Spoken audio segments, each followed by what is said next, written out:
इसीलिए किसान आंदोलन इस देश के अंदर 2014 के बाद हुआ। किसानों के सामने भी हमने माननीय प्रधानमंत्री को झुकना पड़ा। सुनो एक मिनट। किसान आंदोलन का जो भी धरने पे आता है, किसान आंदोलन का नाम लेके बैठ जाता है। किसान जैसा मादा रखते हो, 750 किसानों ने जान गंवाई थी उस बिल को वापसी कराने के लिए। आप 7 दिन बैठ के दिखा दो, नहीं बैठ पाओगे। मादा नहीं है युवाओं के अंदर, वो किसानों की ताकत थी। आपके अंदर जीरो है, जीरो। सर शायद आप भूल रहे हैं, हम भी देश के उन्हीं किसानों के बेटे हैं जो यहाँ पर जंतर मंत्र के लिए आए हैं। हम कहीं जो पूंजीपतियों के घरानों के होते, हमें यहाँ आने की जरूरत थी क्या होनी थी। और आप जो बोल रहे हैं मादा, हम सर 3000 किलोमीटर दूर से आज दिल्ली के जंतर मंत्र पर पहुंचे हैं। हमको यहाँ 10-15 किलोमीटर से या किराए में खरीदे हुए लोग नहीं लाए यहाँ पे। ये वो लोग आए हैं जो भारत के त्रिपुरा से लेकर, केरला से लेकर, जम्मू कश्मीर से लेकर, हिमाचल प्रदेश के चंबा से लेकर स्टूडेंट अपने दर्द को लेकर इस मैदान के अंदर आया है। नमस्कार दोस्तों, इस वक्त आप देख रहे हैं पॉलिटिक्स तक। सबसे बड़ा सवाल लोकसभा चुनाव से पहले, क्या ईवीएम हैक हो सकता है या नहीं, या ईवीएम को बैन करना चाहिए या नहीं? कमेंट में जरूर बताइएगा हाँ ना में, और इस वीडियो को लाइक, चैनल को सब्सक्राइब करके रख लीजिएगा। देखिए पूरे हम लड़ेंगे, हम तब तक लड़ेंगे जब तक हम उनको सुना ना दें। अच्छा चलिए, क्या नाम है? मेरा नाम पार्थसारथी द्विवेदी है। द्विवेदी जी, आप भी पंडित है, ब्राह्मण है मेरे ख्याल से। इस देश में एक ही मुद्दा आज के वक्त में चलाया जा रहा है, चाहे वो देश की गोदी मीडिया हो, चाहे सरकार का एजेंडा हो, राम मंदिर का एजेंडा। मुझे एक चीज बताइए कि अगर इस देश में अगर धार्मिक मुद्दा पे ही चुनाव जीतना और हारना है, तो आपके मुद्दे को सुनना सरकार के लिए क्यों जरूरी है? वो तो सुन नहीं रही है।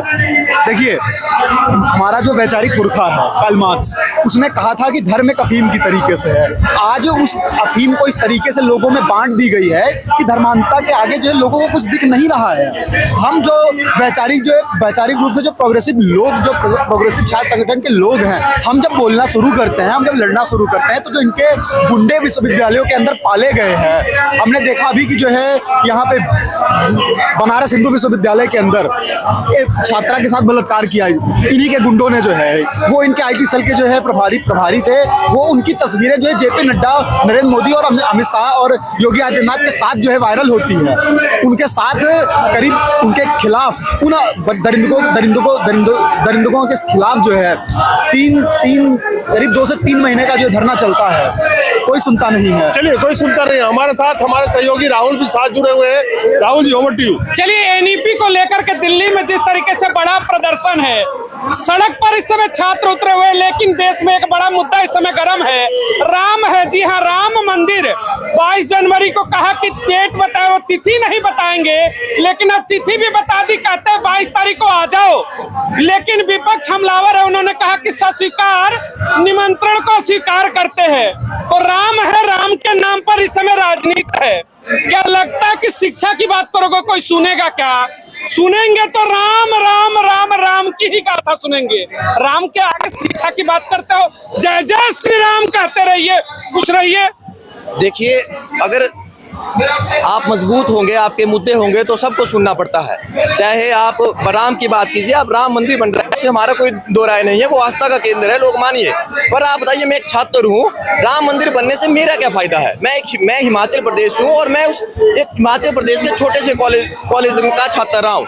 आप बताइए कि राम मंदिर बनने से क्या मेरे कॉलेज में टीचर आ जाएंगे? आप ये बताइए, क्या राम मंदिर बनने से क्या मेरे कॉलेज में जो शिक्षा बढ़ जाए, मेरे कॉलेज की शिक्षा की गुणवत्ता बढ़ जाएगी? अब आप ये देखिए कि एनईपी, जिसके खिलाफ आज हम प्रोटेस्ट कर रहे हैं, उसमें इन्होंने जो है ऑनलाइन एजुकेशन की तरफ ज्यादा ध्यान देने की बात कही है।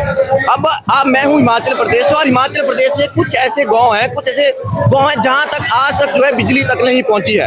हिमाचल प्रदेश में एक बड़ा भंगार नाम गांव है, अगर आप सर्च भी कर लेंगे तो वहां तक आज तक बिजली नहीं पहुंची है। अगर वहां के रहने वाला छात्र होगा, वो ऑनलाइन एजुकेशन कैसे प्राप्त करेगा? अभी आप सबको पता है कि हिमाचल में कितनी आपदा आई, उस दौरान ना ही सिग्नल था, ना ही लाइटें थी, ना कुछ था। उस दौरान जो छात्र वंचित रह गए, उनको कैसे किस तरह वो जो है अपनी शिक्षा प्राप्त करेंगे? आपने कहा कि राम के नाम से क्या पेट भरेगा, राम के चरणों में जाओ, सब कुछ उद्धार होगा। राम के नाम पर चर्चा करो ना, क्यों बार बार शिक्षा रोजगार, पकौड़े भी बेचो, तमाम सुविधाएं हैं, राम का नाम लो, बार बार शिक्षा की बात क्यों करते हो? देखिए पिछले 9 साढ़े 9 सालों के अंदर इस देश के अंदर जो बेड़ा गर्क शिक्षा का किया है और आम जन का जो बेड़ा गर्क किया है बीजेपी सरकार ने, आरएसएस के लोगों ने, इन्होंने तमाम इस देश के लोगों को ठगा है। चाहे वो छात्र हो, चाहे वो जवान हो, चाहे वो महिलाएं हो, इस देश के अंदर किसान मजदूरों तक भी हमला किया गया है। कौन है इस देश के अंदर राम की बात करने वाला? यही बेईमान बीजेपी के लोग, आरएसएस के लोग, जो लाशों के ऊपर से जा करके बाबरी मस्जिद को ढा करके राम मंदिर की बात करते। अरे बेशर्मो, ये छात्र देखिए, ये नौजवान देखिए, ये देश का भविष्य देखिए। कोई हिमाचल से आया, कोई उत्तर प्रदेश, केरला, तमिलनाडु, आंध्र प्रदेश, इस देश का आम नागरिक यहाँ पे आया हुआ है, इस देश का युवा यहाँ पे आया हुआ है। आप कब तक हमारे को लारे लप्पों में रखोगे? कब तक हमारी बेटों का शोषण करोगे?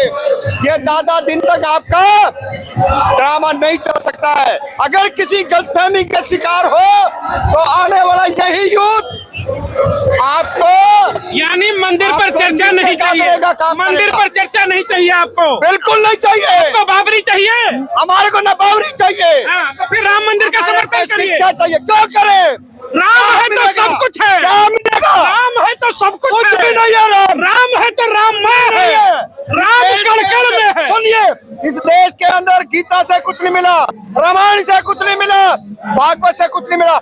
अगर मिला है तो इस देश के संविधान से, और यह छात्र, यह प्रोटेस्ट संविधान के दायरे में, संविधान से मिला है जी। चलिए अपने सहयोगी के पास जाते हैं। क्या वाकई में संविधान ही सब कुछ है क्या? राम हुए थे त्रेता युग में, कलयुग में अगर राम की परिकल्पना आप कर रहे हैं, जो राम भक्त तथाकथित अपने आप को कहते हैं, तो वनवास भी तो झेलना पड़ेगा, और वो वनवास झेलना पड़ेगा इन नवयुवकों को। राम जी ने तो 14 साल के वनवास को झेला, तब मर्यादा पुरुषोत्तम राम कहलाए। क्या लगता है, आप स्टूडेंट है, राम के नाम पे राजनीति होगी तो वनवास झेलो, फिर आप लोग वनवास झेलो। सर मैं एक स्टूडेंट हूँ और मेरा मानना ये है कि यहाँ भी चर्चा अगर ज्यादा स्टूडेंट के इशू को लेकर हो, जिस चीज को लेकर हम इस रामलीला मैदान के अंदर आए हैं, तो वो ज्यादा बेटर होगा। नहीं बेटर तो नहीं, एक मिनट, बेटर तो तब होगा ना, इस देश की जो तथाकथित चौथा स्तंभ गोदी मीडिया बन चुकी है आज के डेट में, वो अगर आपके को एक भी गोदी मीडिया नजर आ रही है आपको? जी सर। नहीं, आपने कहा चर्चा, आप लोगों ने खुद ऐसा माहौल पैदा किया है कि आज के वक्त मीडिया सिर्फ राम नाम के जो चीजें चल रही है, अयोध्या और राम के ऊपर चर्चा कर रही है। आपका इशू तो गायब है। जी सर, मैं इसी बात के ऊपर आ रहा हूँ कि पूरे देश के अंदर, पूरे हमारे देश के अंदर हर कोने के अंदर चर्चा सिर्फ धर्म और जात की है, राम और क्यों है यही तो जो क्यों है मौजूदा, क्योंकि आज के वक्त में कुर्सी उसी चर्चा से लोगों को मिल रही है। आपका मुद्दा कौन उठाएगा? बिल्कुल जरूरत ही नहीं है। सवाल ही यही है कि चर्चा जो है जबरदस्ती बनाई जा रही है, जबरन जो है देश के मुद्दों को डाइवर्ट करके राम और बाबरी मस्जिद और राम मंदिर के ऊपर बनाई जा रही है, जिससे जो है देश के जो एक्चुअल मुद्दे हैं, छात्रों के मुद्दे हैं, किसानों के मुद्दे हैं, मजदूरों के हैं, उनको दरकिनार किया जा रहा है। तभी जो है नेशनल मीडिया यहाँ तक भी नहीं पहुँच पा रहा है। आप एक स्टूडेंट हो, मौजूदा भारत की 64% आबादी युवाओं की है। Do you know that? Yes sir. जब 64% आबादी युवाओं की है, तो क्या कम से कम 25 करोड़ से ज्यादा युवा जो बेरोजगार है, जो नौकरी ढूंढ रहे हैं अलग अलग तरीके से, वो वोटर भी है। सरकार को डर क्यों नहीं लग रहा उस 25 करोड़ वोट से? उनको पता है कि आप वोट दे दोगे। देखिए सर, आप बिल्कुल ठीक कह रहे हैं कि जो पिछले 2014 से जो हमारी भाजपा सरकार सेंटर के अंदर दूसरी बार रिपीट हुई है, और इसी साल के अंदर जो है तीसरे बार जो चुनाव है, लेकिन मुझे ऐसा लगता है कि आज तक जो हमारे देश के जो युवा है, उनका जो बेवकूफ सरकार ने बनाना था वो बना चुकी है। लेकिन आज जो हम 2024 के अंदर है, वो हमारे देश का युवा, हमारे देश का छात्र, हमारे देश का किसान जो जाग चुका है। आज जो है इन मुद्दों के नाम पर जो है राजनीति बिल्कुल नहीं चलेगी। युवा जो है रोजगार की बात करेगा, युवा जो है शिक्षा की बात करेगा, युवा जो है जो भाजपा सरकार के जो अपने पूंजीपतियों को जो अपना फायदा पहुंचाने का जो एजेंडा है, उसकी साजिश को समझ चुका है। इसीलिए किसान आंदोलन इस देश के अंदर 2014 के बाद हुआ। किसानों के सामने भी हमने माननीय प्रधानमंत्री को झुकना पड़ा। सुनो एक मिनट। किसान आंदोलन का जो भी धरने पे आता है, किसान आंदोलन का नाम लेके बैठ जाता है। किसान जैसा मादा रखते हो, 750 किसानों ने जान गंवाई थी उस बिल को वापसी कराने के लिए। आप 7 दिन बैठ के दिखा दो, नहीं बैठ पाओगे। मादा नहीं है युवाओं के अंदर, वो किसानों की ताकत थी। आपके अंदर जीरो है, जीरो।